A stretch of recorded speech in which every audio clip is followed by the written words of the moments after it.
सिंध जी तारीख़ ते तहक़ीक़ जे सिलसिले में आउं रुख सिंधी तव्हां सां मुखातिबु आहियां। अवां भाइरुनि भेनरुनि दोस्तनि ऐं साथियुनि खे सलाम। अॼु पाण कच्छ में सिंध जे हुकूमतुनि बाबति ॻाल्हि ॿोल कंदासीं त कच्छ जेको हिन वक़्तु भारत जो हिसो आहे, उते सिंधियुनि जूं हुकूमतूं कीअं रहियूं, कॾहिं रहियूं, ऐं कच्छ सियासी तौर कच्छ जा सिंध सां लाॻापा कीअं हुया। शाह लतीफ़ सिंध जे क़ौमी शाइर शाह लतीफ़ जो हिकु शेर आहे, जागो जाड़ी जा समा सुख में सुम्हो। शाह लतीफ़ जे हिन शेर जी सिट कच्छ ऐं सिंध जे अणटुट लाॻापन खे ज़ाहिर करे थी। भिटाई पंहिंजे हिन सिट में समन ऐं जाड़ीजनि खे पंहिंजे धरती ऐं वतन जे हिफ़ाज़त जो सॾु ॾिए थो। जाड़ीजा कच्छ जी हिकु सिंधी बिरादरी आहे ऐं समा वरी सिंध हुकूमत जा वारस रहिया। सिंध में उन्हनि हुकूमतूं कयूं। इहे वरी ॿई बिरादरियूं पाण में माइट आहिनि, जाड़ीजा ऐं समा। सिंध ऐं कच्छ ते ॿिन्ही सिंधी बिरादरियुनि जूं हुकूमतूं रहंदियूं आहिनि। जॾहिं बि सिंध लाइ को ख़तरो कर खणंदो हो त ॿई बिरादरियूं गॾिजी मुल्क जी हिफ़ाज़त लाइ जानियूं कुर्बान करे छॾींदियूं हुयूं। कच्छ ते का मुसीबत या मुश्किलात ईंदी हुई त सिंध जे माण्हुनि जो सुख फिटी वेंदो हो। वरी जॾहिं सिंध ते को ॾुखियो वक़्तु ईंदो हो त कच्छ जा माण्हू पंहिंजा सिर कुर्बान करे छॾींदा हुआ। सिंध ऐं कच्छ जी तारीख़ हिकु ई रही आहे। हीरा बि साॻिया आहिनि। जूनागढ़, कच्छ ऐं काठियावाड़ सिंध जा हिसा रहिया आहिनि। कंहिं ज़माने में सिंध जे सरहदनि में शामिल हुया। मौजूदा दौर में ही रियासतूं हिंदुस्तान जे गुजरात परगिणे में मिलाई वयूं आहिनि। हिन वक़्तु भारत में मौजूद कच्छ जो इलाइक़ो वेझी माज़ीअ ताईं सिंध जे सरहदनि में शामिल रहियो आहे। कच्छ ऐं सिंध जे सरहदुनि जे ॿिन्ही पासे रहंदड़ माण्हू ॿिन्ही इलाइक़नि खे अलॻि देश न पर हिकु ई वतन या मुल्क सम्झंदा आहिनि। ॿिन्ही पासे साॻियूं ज़ातियूं ऐं बिरादरियूं रहंदड़ आहिनि, जिन जूं हिक ॿिए सां मिटियूं माइटियूं थियल आहिनि। कच्छ जे इलाइक़े ते हमेशह सिंधी बिरादरियुनि जूं हुकूमतूं रहियूं आहिनि, छाकाणि त कच्छ खे आबाद कंदड़ बि सिंधी माण्हू आहिनि। कच्छी ॿोली बि सिंधी ॿोलीअ जो हिकु लहजो आहे। कच्छ में अॼु बि अक्सरती माण्हुनि जी जेका मादरी ज़बान आहे उहा सिंधी आहे। जाग्राफी जे अभ्यास मूजिबि कच्छ सिंध ऐं गुजरात खे ॻंढींदड़ इलाइक़ो रहियो आहे। माना कच्छ सिंध ऐं गुजरात खे पाण में ॻंढींदो हुयो। कच्छ वारो इलाइक़ो सिंध जे बग़ल में हुजण करे हितां जा माण्हू उन खे कच्छ करे कोठींदा आहिनि। आॻा टे वक़्त खां हिन इलाइक़े जा माण्हू चवंदा हुआ त ही पंहिंजे कच्छ वारे पासे यानी बग़ल वारे पासे खां आया आहिनि या ओॾां वञनि था।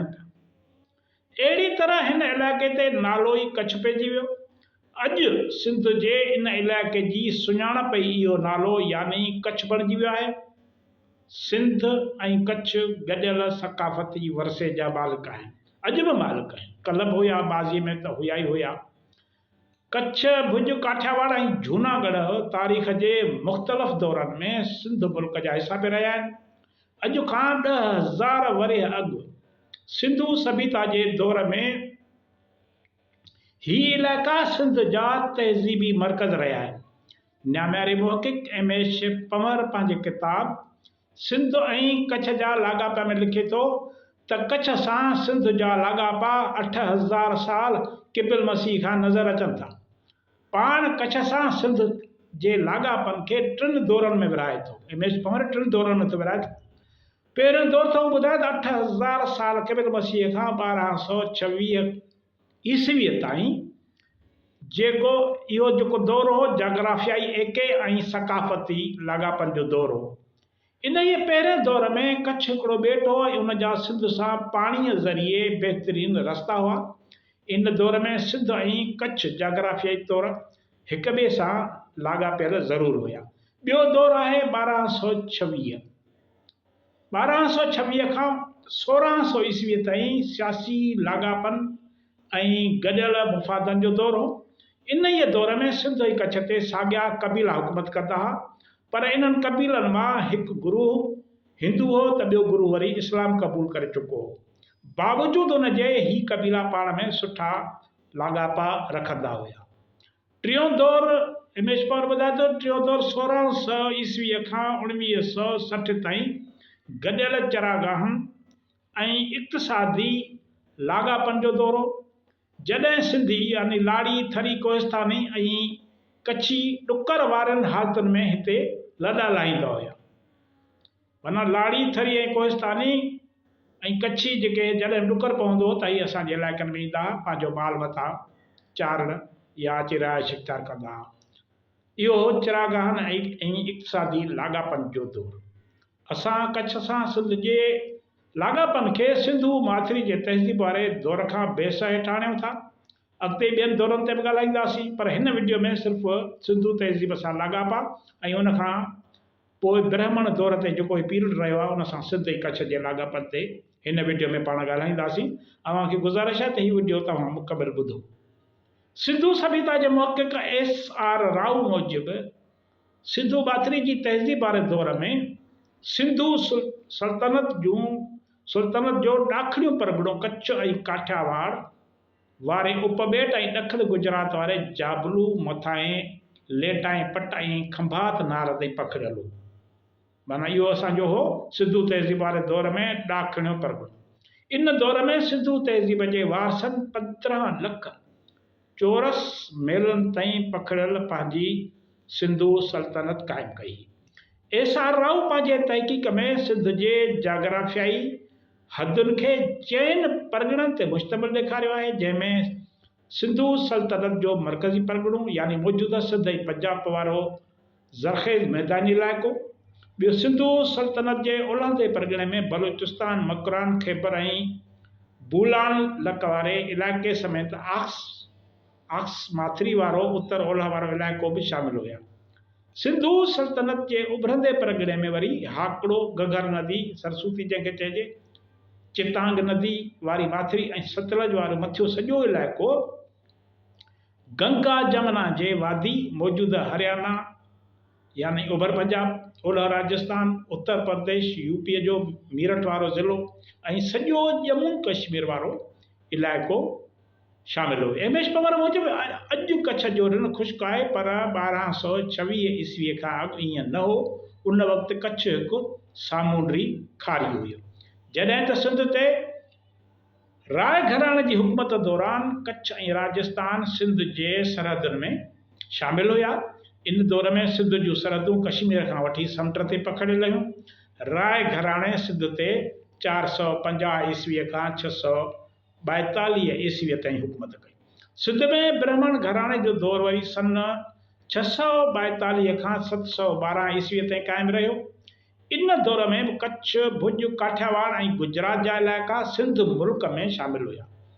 ब्राह्मण दौर में सिंध जे गादीअ जो हंधु अरोड़ हो। ब्राह्मण हुक्मराननि सिंध जे जाग्राफियाई सरहदुनि खे वधीक कुशादो कयो। सिंध जूं सरहदूं राय घराणे खां बि काफ़ी वधी वयूं। ब्राह्मण दौर में राजा ॾाहर राजस्थान खे पंहिंजे असर हेठि आंदो, जितां जा राजवाड़ा, राज समाट, सम्राट राज हुअण करे संदसि मुखालिफ़ हुया। हिन दौर में सिंध जा 4 वॾा परगि॒णा, जिन में पहिरियों परगि॒णो सिंधू नदीअ जे उभरंदे कप वारो हो, जंहिंमें नरुनकोट, ब्रह्मणाबाद ऐं देबल जहिड़ा शहर जेके हुया शामिल हुया। ॿियो वरी ओलहंदो परगि॒णो, जंहिंमें सिविस्तान, बुधिया, चमकात माना चांडका, कोहपाया ऐं रुझान शहर शामिल हुया। हिन परगि॒णे जूं सरहदूं मकरान जे सामूंडी पर ताईं पखिड़ियल हुयूं। 3 परगि॒णनि में वरी इस्कंदा, भाटिया, कतालवाड़ ऐं चचपुर जा शहर शामिल हुआ। जॾहिं त 4थों परगि॒णो मुल्तान हो। हिन परगि॒णे जूं वरी हदूं कश्मीर ताईं पखिड़ियल हुयूं। हाणे पाण कच्छ ऐं सिंध जे लाॻापन ते ईंदड़ वीडियो में न ते ॻाल्हाईंदासीं त अरब, उन खां पोइ सूमरा, समा, कलोड़ा, मीर, इन्हनि मुख़्तलिफ़ दौरनि में कच्छ ऐं सिंध जा लाॻापा कीअं रहिया। मूंखे उमेदु आहे त तव्हां असांजे चैनल खे सब्सक्राइब कंदा ऐं वीडियोज़ दोस्तनि सां शेयर कंदा ऐं लाइक कंदा। तव्हांजी वॾी महिरबानी।